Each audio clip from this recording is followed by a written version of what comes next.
Selamat pagi, shalom. Bagaimana kabarnya? Sehat semuanya? Haleluya.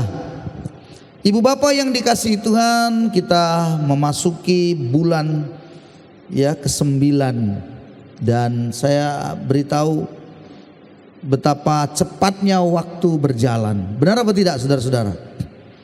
Tanpa terasa sudah bulan 9. Tanpa terasa lagi nanti sudah Natal. Dan banyak hal mungkin kita merasa bahwa sepertinya semuanya berjalan begitu cepat. Dan itu hal yang lumrah. Mengapa? Karena memang demikianlah keadaannya.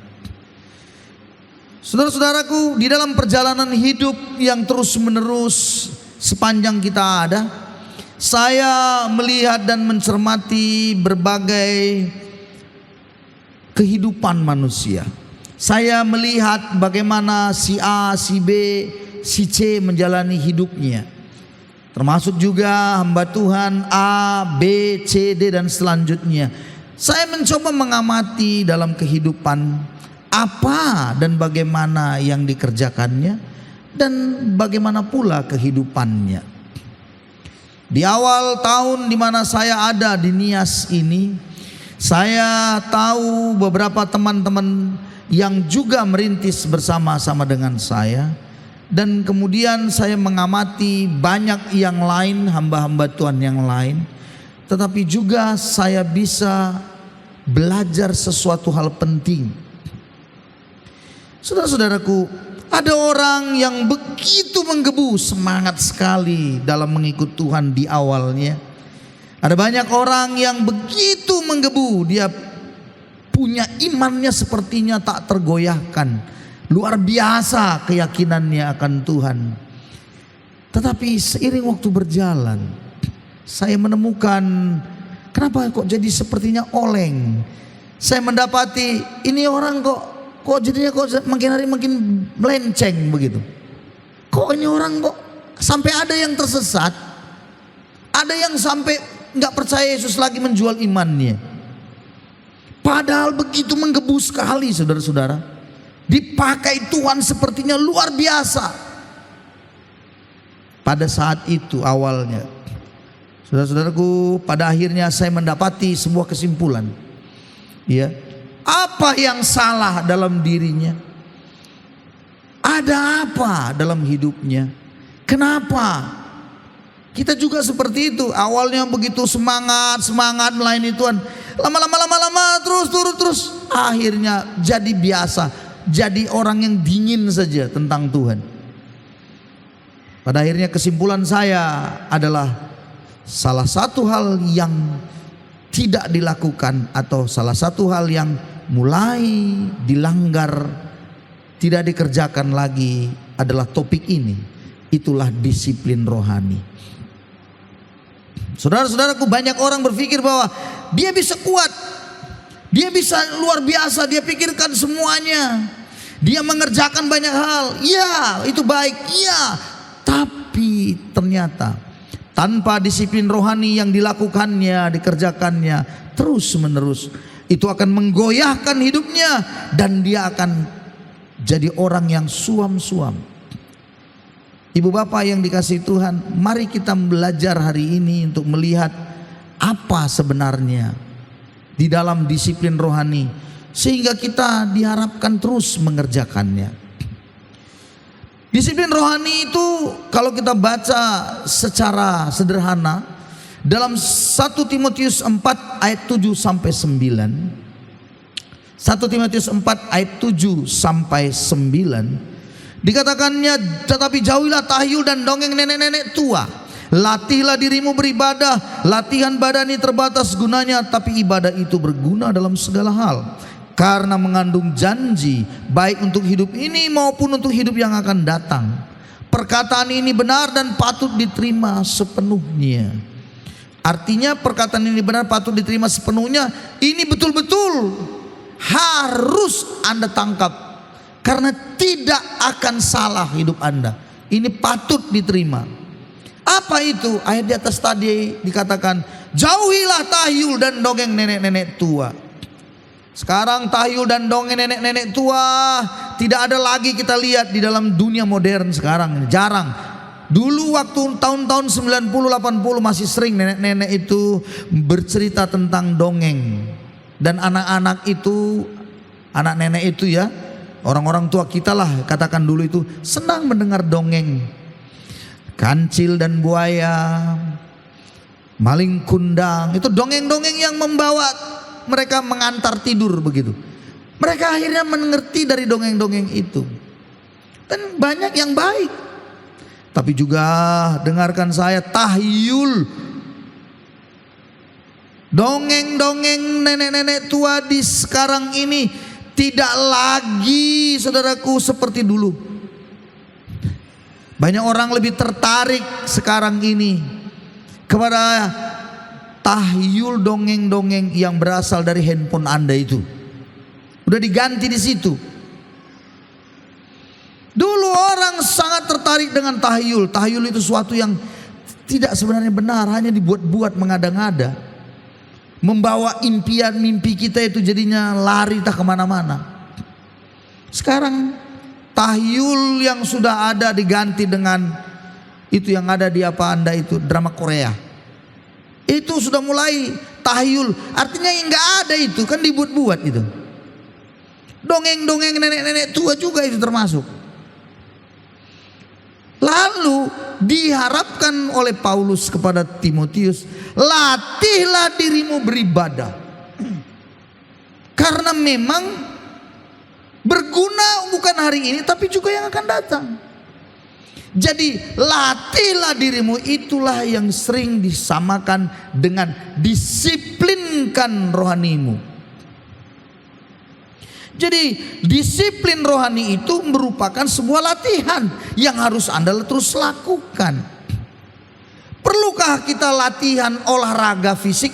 Perlu. Ayatnya bilang adakah gunanya? Ada, tapi terbatas gunanya. Anda lari pagi, Anda jalan pagi-pagi, saya dengan ibu ya seringkali di alun-alun sana itu jalan 5 kali putaran. Kalau saya udah 10 kali begitu.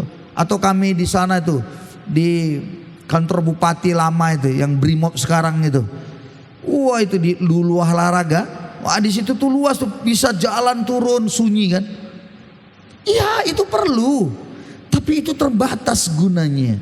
Apa maksudnya terbatas? Terbatas hanya untuk kesehatan fisik. Tetapi ibadah melampaui itu semuanya, Bapak Ibu. Apa yang dimaksud untuk hidup ini pada zaman ini, untuk hidup yang ini sekarang ini, itu sebenarnya berbicara tentang tantangan hidup yang akan kita hadapi, persoalan-persoalan hidup yang banyak yang akan kita hadapi. Negara kita sekarang ini tidak baik-baik saja. Anda bisa lihat bagaimana sedang terjadi demonstrasi. Tahukah Anda apa yang membuat kita bisa bertahan dalam semuanya ini? Bukan olahraga pagi jawabannya itu. Walaupun olahraga pagi ada gunanya sekali lagi. Jawabannya apa? Beribadah. Disiplin rohani itulah yang menjadikan kita mampu mengatasinya. Anda mau tahu bagaimana tahun depan? Saya jamin, saudara-saudaraku, tahun depan tidak lebih baik dari tahun ini.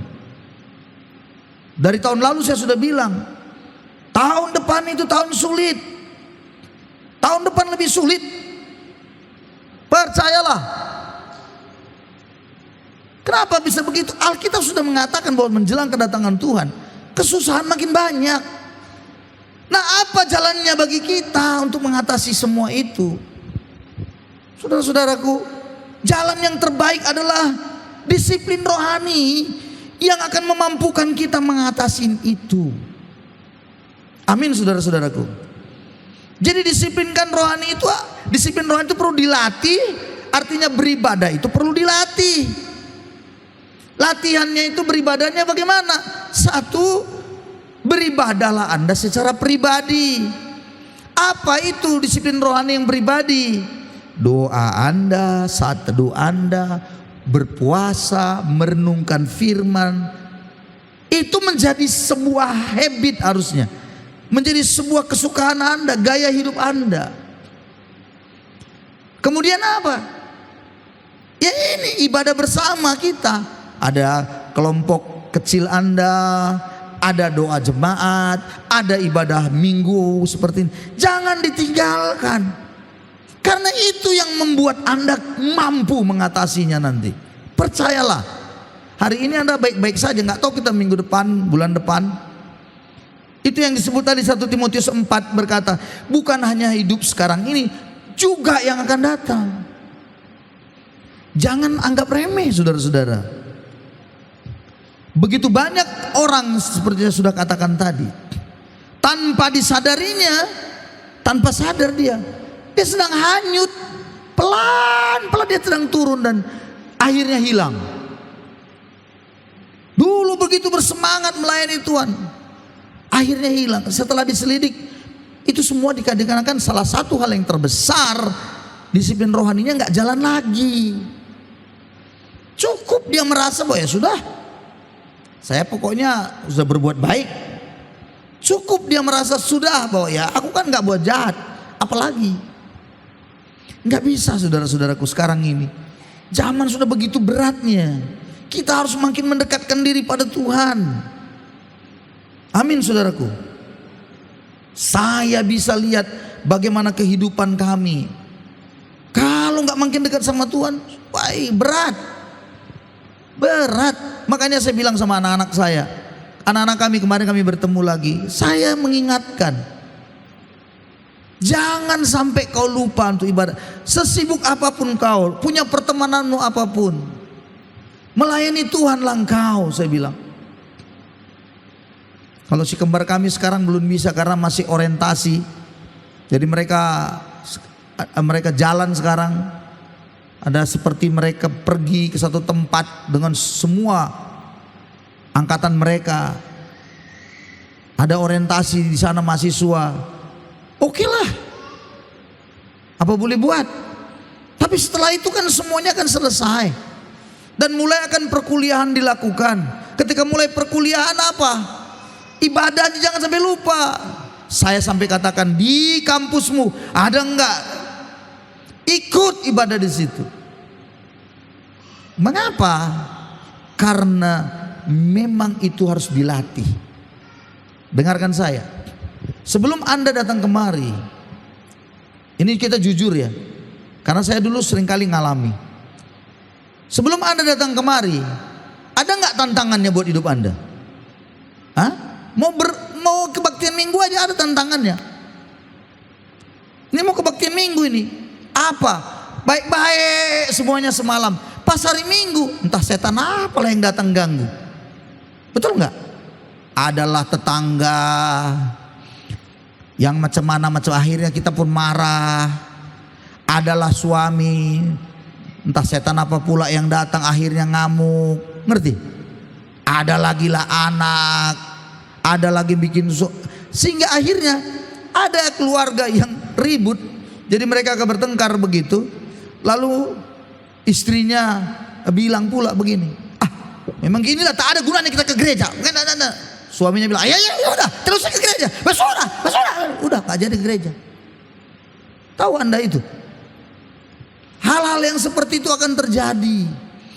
Anda harus menang, katakan amin. Anda harus mampu keluar dari situ. Jangan cuma Anda mau berpikir apa, oh saya maunya hidup saya ini mau diberkati, tapi disiplin rohaninya nggak jalan. Amat disayangkan. Mari kita lihat satu peristiwa penting yang bernama Ayub. Kita lihat ayatnya, Ayub pasal 1. Kita mau belajar bagaimana Ayub melakukan disiplin rohani yang luar biasa. Ayub pasal 1 ayat yang 1, Anda coba lihat. Sama-sama perhatikan ayatnya dengan baik.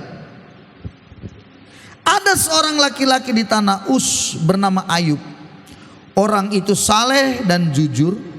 Ia takut akan Allah dan menjauhi kejahatan.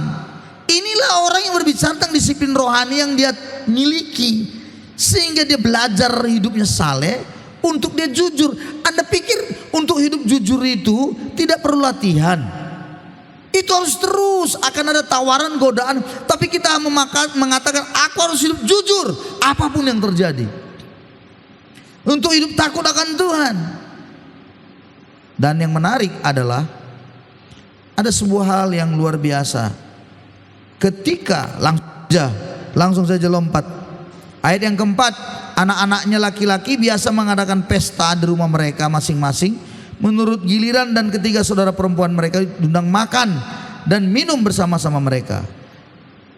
Setiap kali apabila hari-hari pesta telah berlalu, Ayub memanggil mereka dan menguduskan mereka. Keesokan harinya pagi-pagi bangunlah Ayub lalu mempersembahkan korban bakaran sebanyak jumlah mereka sekalian, sebab pikirnya, mungkin anak-anakku sudah berbuat dosa dan telah mengutuki Allah di dalam hati. Demikianlah dilakukan Ayub senantiasa. Demikianlah yang dilakukan Ayub senantiasa. Perhatikan kata senantiasa. Itu berbicara apa? Sesuatu yang sudah dilatihnya terus menerus. Dia persembahkan korban. Kalau anak-anaknya pesta, dia persembahan korban. Mana tahu anakku sudah buat dosa sehingga perlu dikuduskan. Dan akhirnya dia pun melakukan pengudusan. Dia sembelih korban bakaran, lalu dia buat doa. Saudaraku, ingat baik-baik. Ini penting ya. Ingat baik-baik. Dilakukan itu terus menerus, itulah disiplin rohani yang tidak berhenti.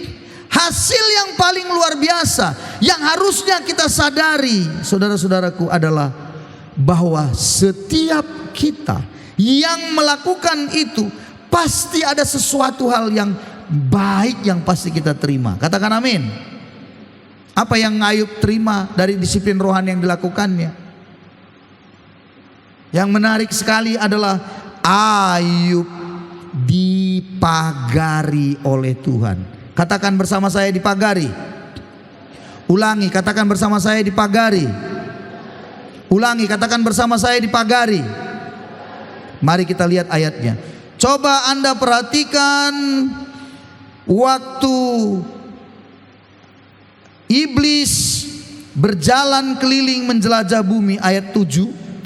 Lalu ayat 8, bertanyalah Tuhan kepada iblis. Ayo kita baca ayat ini, ayat yang ke-8 sama-sama. 2, 3, ya.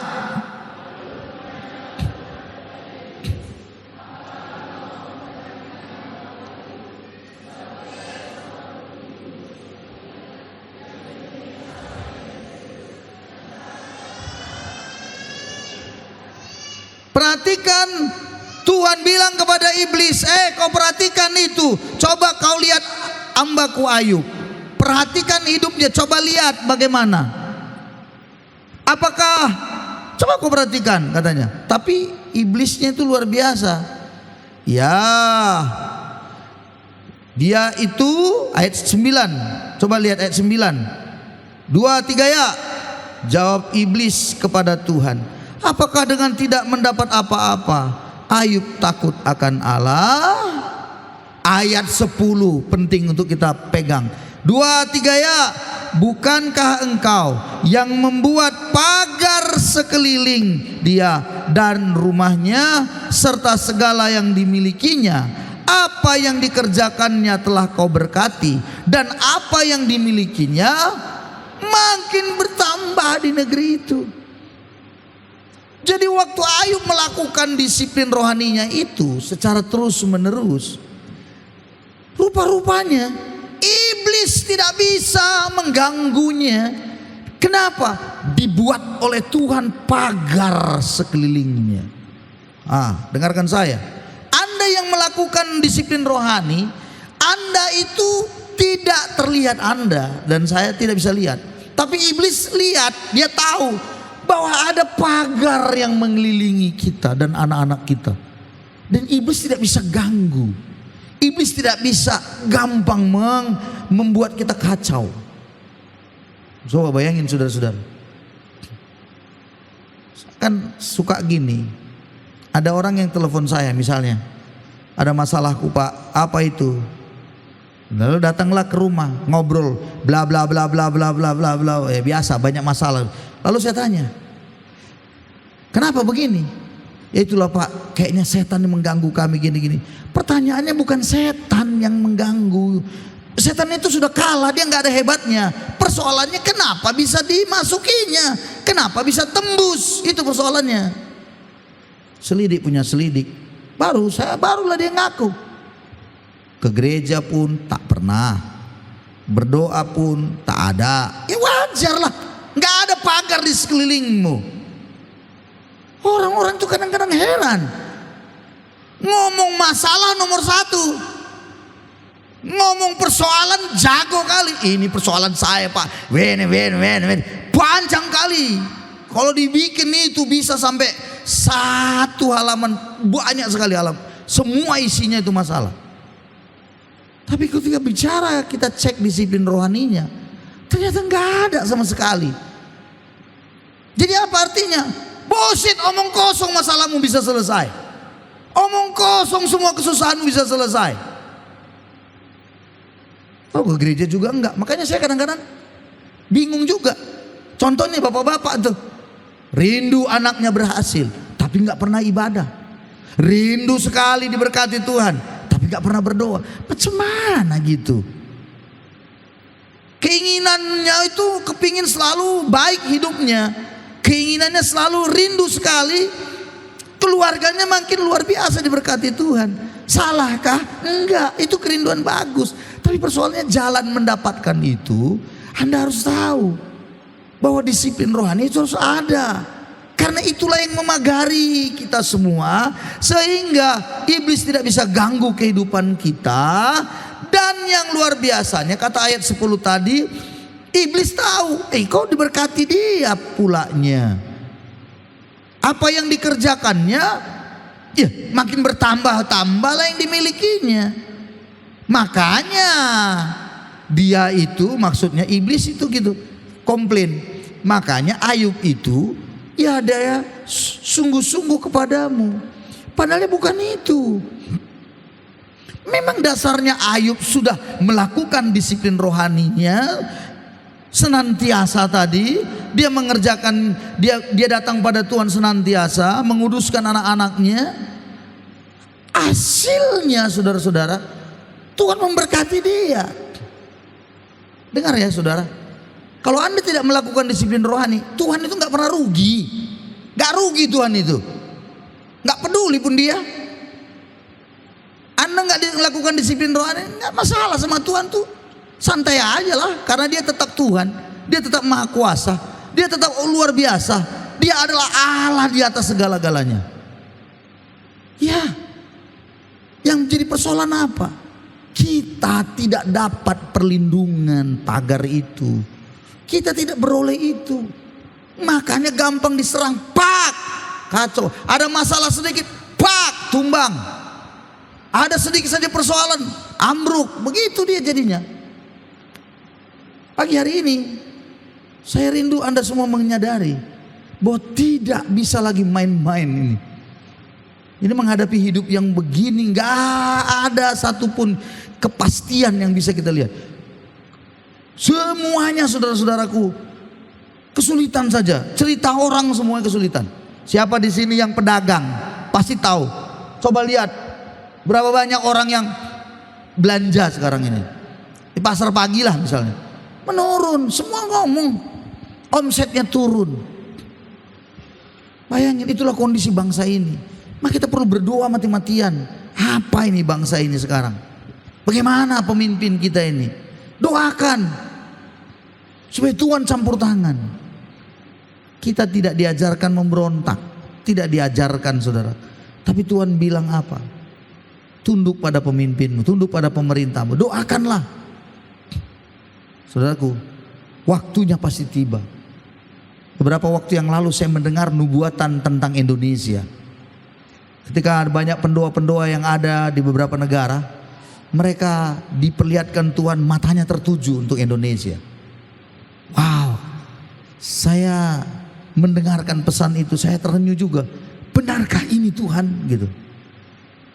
Betulnya nanti ini bangsa Indonesia akan terbit terang yang luar biasa dari Tuhan. Indonesia akan dipakai Tuhan untuk jadi berkat bagi bangsa-bangsa. Apa mungkin gitu? Di mana ceritanya? Tapi saudara-saudara, kalau seluruh kita berdoa, melakukan disiplin rohani yang benar, saya percaya itu bisa terjadi. Yakin saya. Jadi ayo, hiduplah sebagai orang yang saleh, jujur seperti Ayub. Takut akan Allah, jauhi kejahatan. Disiplin rohaninya terus, pelan tapi pasti. Maka kita akan melihat, gak mungkin tidak bangsa ini dipagari oleh Tuhan. Tapi persoalannya di dalamnya masih orang-orang yang bukan menjauhi kejahatan, mendatangi kejahatan. Kan banyak orang oknum-oknum tertentu yang tidak jujur, yang koruptor, itu begitu luar biasa. Itu membuat mengecewakan banyak orang. Saudaraku, ayo kita yang ada di sini, jangan kita tambahi lagi, saudara-saudara. Maka kalau begitu, mengapa perlu latihan disiplin rohani itu?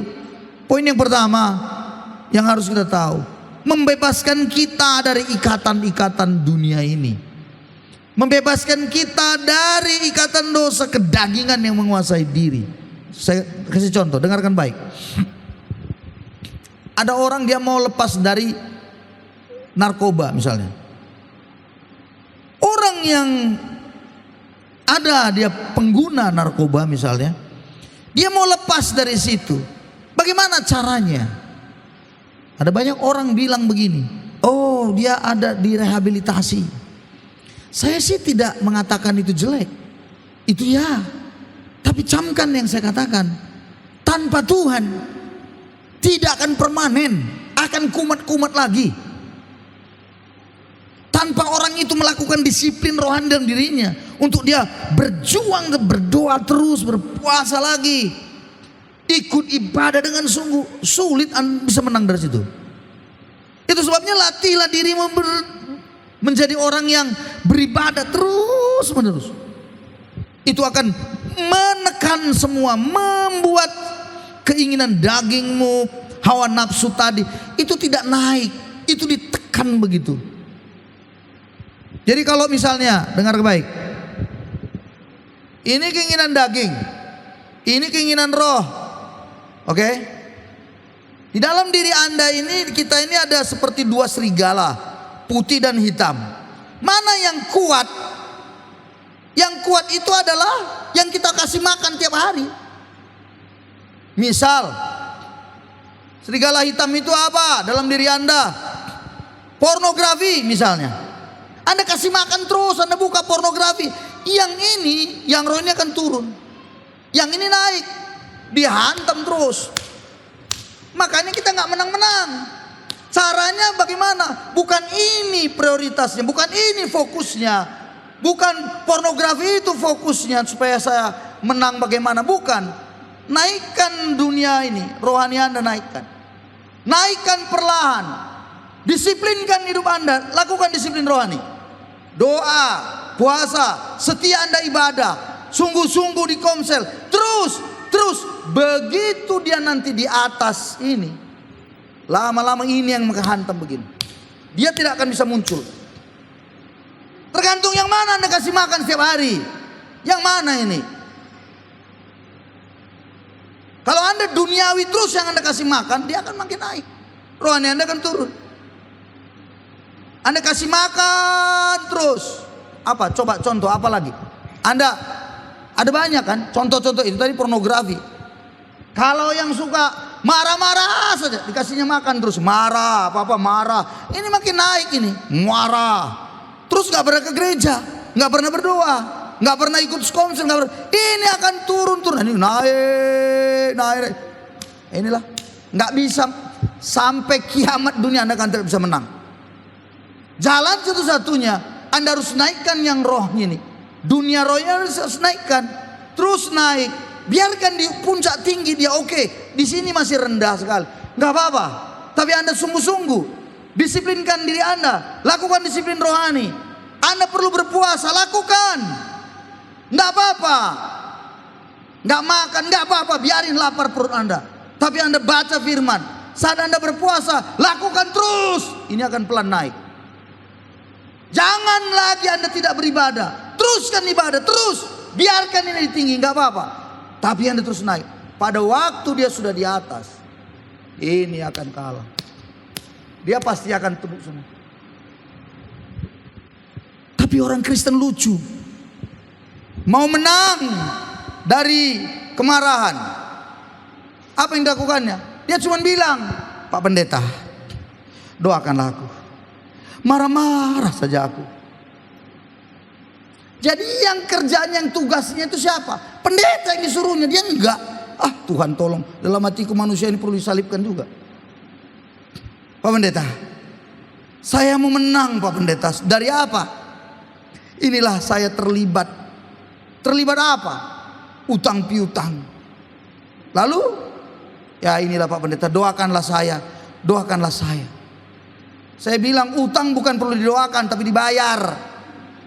Doakan terus. Bayar itu jalan keluarnya. Tapi bagaimana cara membayarnya? Ya harus kerja. Bagaimana dapat pekerjaan? Ya cari. Lalu apa hubungannya dengan doa? Waktu Anda melakukan disiplin rohani, Anda bisa menangkap apa yang Tuhan mau dalam hidup Anda. Ngerti maksudnya? Ngerti? Anda tidak lagi menjadi orang yang sekedar saja hidup, lalu Anda pasrah dengan hidup Anda. Anda tidak mau berjuang lagi mengalahkan itu semuanya. Itu sebabnya kalau Anda melatih disiplin rohani Anda lakukan. Itu sebabnya poin yang kedua, otot-otot rohani Anda akan terbentuk sehingga Anda mampu mengalahkan yang jahat dan memenangkan pertandingan hidup ini. Otot rohani Anda nggak kelihatan, tapi itu kelihatan pada saat apa? Waktu ada masalah Anda tegar gitu. Waktu ada kesusahan Anda siap menghadapi semuanya. Anda akan memenangkan pertandingan hidup ini. Karena hidup ini pertandingan. Tapi Anda seringkali, ada begitu banyak yang seringkali saya temukan, sudah nggak lagi untuk melakukan disiplin rohaninya. Penyembahannya juga ya nggak ada lagi lah pokoknya. Di rumah doa juga nggak ada lagi. Atau ada yang sudah melakukannya tapi sebatas rutinitas, tidak lagi menjadi sebuah ya kesukaan, menjadi sesuatu yang dia peroleh sesuatu dari Tuhan. Dengarkan saya Bapak Ibu, saya sendiri pun begitu saya sudah tidak lagi dapatkan sesuatu dari perenungan firman Tuhan yang saya renungkan. Ini Alkitab ini kan ini ajanya kalau tulisannya ini. Itu ajanya dari kapan sejak dari dunia yang lalu pun, dimulai abad-abad yang lalu pun ini ajanya. Tapi kenapa bisa ini menjadi makanan rohani? Itu berbicara waktu Anda baca, ini adalah kebenaran yang memerdekakan. Arti memerdekakan itu Anda merenungkannya, Anda menangkap sesuatu dari setiap apa yang tertulis. Makanya merenungkan firman Tuhan. Nah, kalau saya sudah merenungin, saya nggak bisa dapat apa-apa lagi.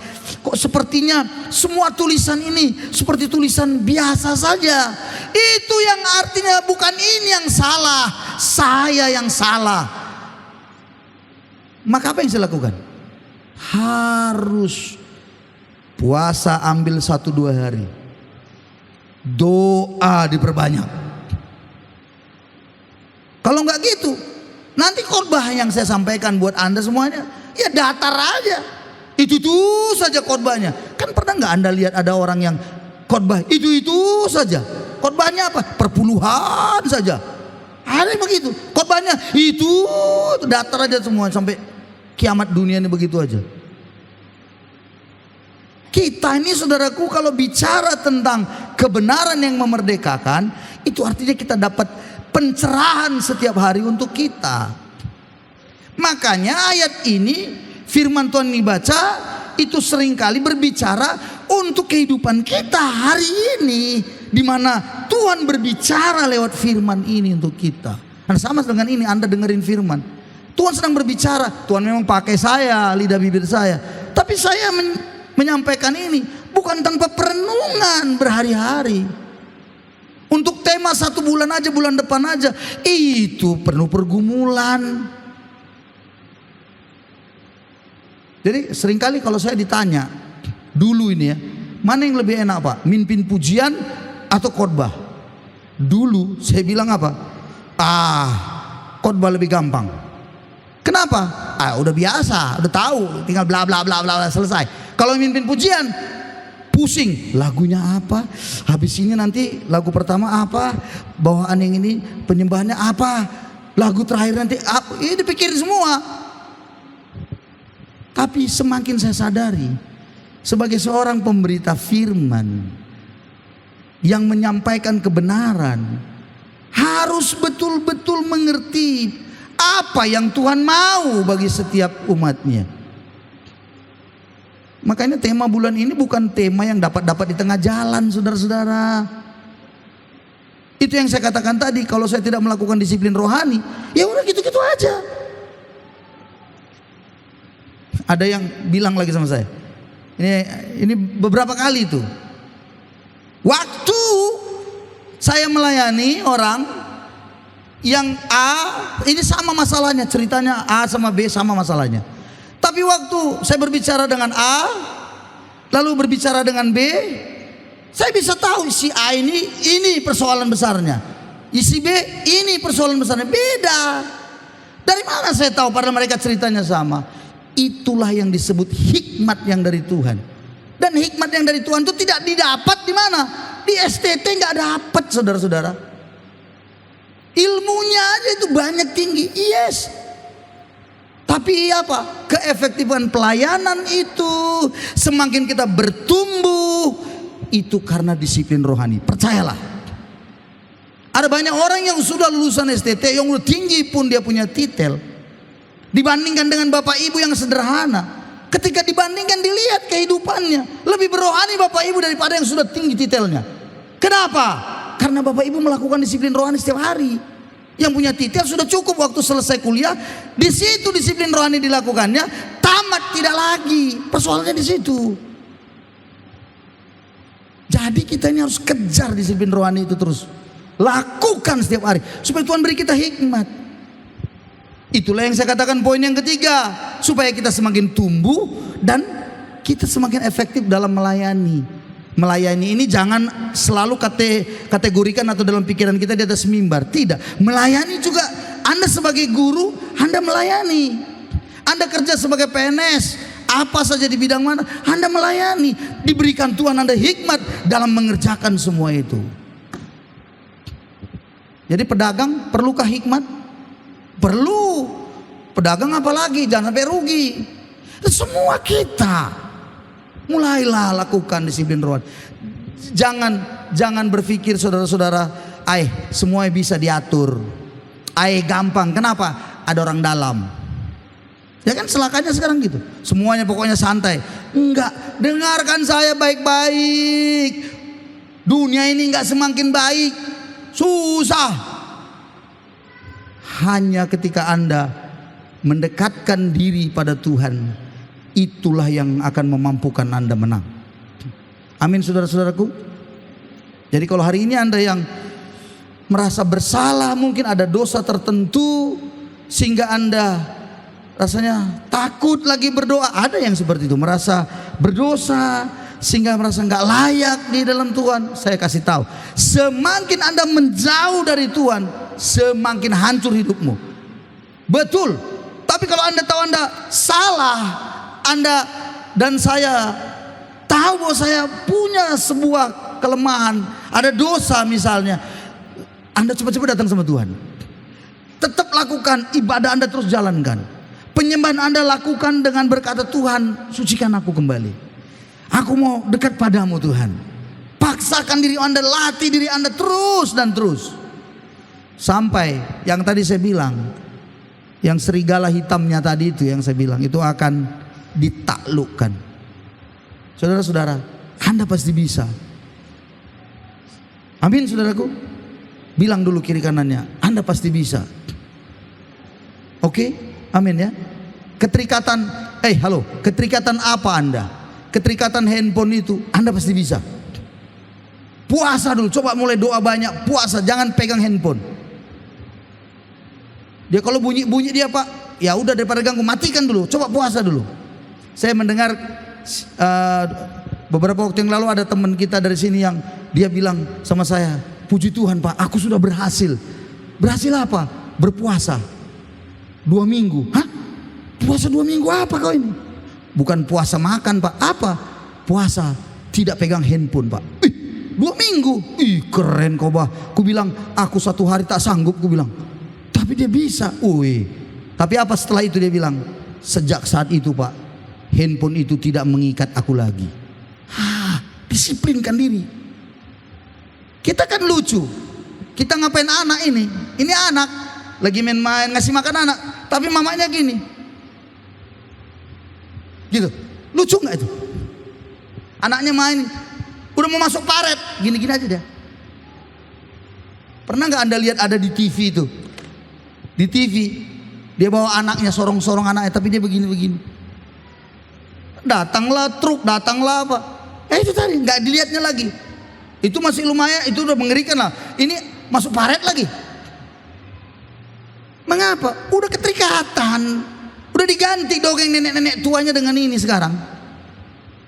Coba tertibkan dulu kita, tertibkan dulu. Mohon maaf ya, kalau saya sidak semuanya ini handphone Anda, saya khawatir ada yang aneh-aneh di dalam ini. Coba tertibkan dulu. Iya. Kalau Anda mau sehat betul, selamat, disiplinkan diri Anda, disiplinkan. Aplikasi-aplikasi apa lagi? Game online. Oh Tuhan tolong. Ada bapak-bapak yang ini aja kerjanya, sampai terbuka lagi mulutnya. Seperti entah apa yang ditekan situ. Gini-gini lagi deh. Makin aneh. Coba tertibkan dulu. Disiplinkan dulu diri Anda. Stop dulu.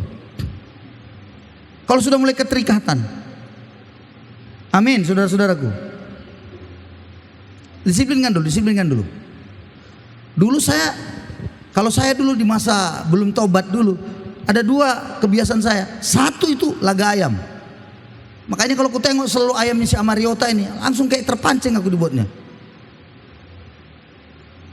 Suka aku ngeliat gitu. Yang kedua apa? Main judi. Judi dulu tuh, judi domino itu. Bisa itu, lama di situ. Pernah saya lagi keterikatan kalau latihan karate gitu. Semua harus diselesaikan. Karena saya mau cari itu, bukan karatenya salah ya, bukan ya saudara. Jangan bilang latihan itu salah, bukan. Main catur lagi, nggak ada salah di situ. Tapi yang jadi persoalan udah di keterikatan. Keterikatannya gimana? Saya menjadi orang yang keras. Dan kalau main catur tuh gimana? Nggak peduli lagi waktu. Lalu kalau tidak lagi main biliar misalnya, udah nggak bisa lagi kita rem begitu. Segala sesuatu yang tidak bisa kita rem lagi, itu berarti ada sesuatu yang salah itu. Segeralah Anda sadar. Bentuk hobi, olahraga seperti saya bilang tadi, judi, apa saja nggak bisa terem lagi, Anda disiplinkan. Termasuk ibu-ibu kalau merepet terus disiplinkan mulut. Haleluya ibu-ibu. Nggak ada yang haleluya. Bapak-bapak yang bilang amin katanya. Disiplinkan. Bapak-bapak yang tidak bisa lagi, ada lagi yang bilang, Pak saya mau menang dari merokok, tapi nggak bisa Pak katanya. Bisa, nggak bisa Pak, nggak bisa katanya. Tapi begitu periksa jantung, bocor jantung, ternyata berhenti merokoknya. Bisa kan? Berhenti merokok. Kenapa? Jantung bocor. Bisa. Berarti bukannya tidak bisa, memang nggak mau atau enggak gitu. Disiplinkan. Caranya tidak ada cara lain. Anda mulai doa banyak, renungkan firman Tuhan banyak, berpuasa Anda, datang sama Tuhan, ibadah sungguh-sungguh, supaya Anda taklukkan itu. Siapa di sini yang kerjanya pacaran saja? Pacaran saja, keterikatan sudah. Bisakah kau kalahkan itu? Bisa. Tidak ada nggak bisa. Minggu depan kita akan berbicara tentang disiplin rohani dari sisi yang lain. Kalau tadi kita bicara dari Ayub, kita akan melihat dari tokoh-tokoh Alkitab yang lain yang luar biasa diberkati Tuhan, dipakai Tuhan ketika dia sudah melakukan disiplin itu.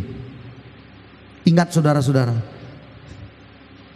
selama kita masih hidup di dunia ini, ingatlah baik-baik, tetap akan ada godaan-godaan. Amin saudaraku. Nggak ada yang bicara mau kita tidak ada lagi godaan. Sampai ada yang bilang sama saya, kenapa Tuhan itu jahat pak? Apanya yang jahat? Kalau Tuhan itu baik, kenapa nggak diikatnya setan itu pak? Dimasukkannya saja ke dalam penjara sana, supaya nggak mengganggu kita. Coba sebuah hal yang menurut saya bingung juga saya. Persoalannya bukan setan, persoalannya dirimu. Saya bilang, kau bisa nggak mengalahkan setan? Bisa. Saya bilang tidak bisa. Godaannya bisa nggak? Bisa.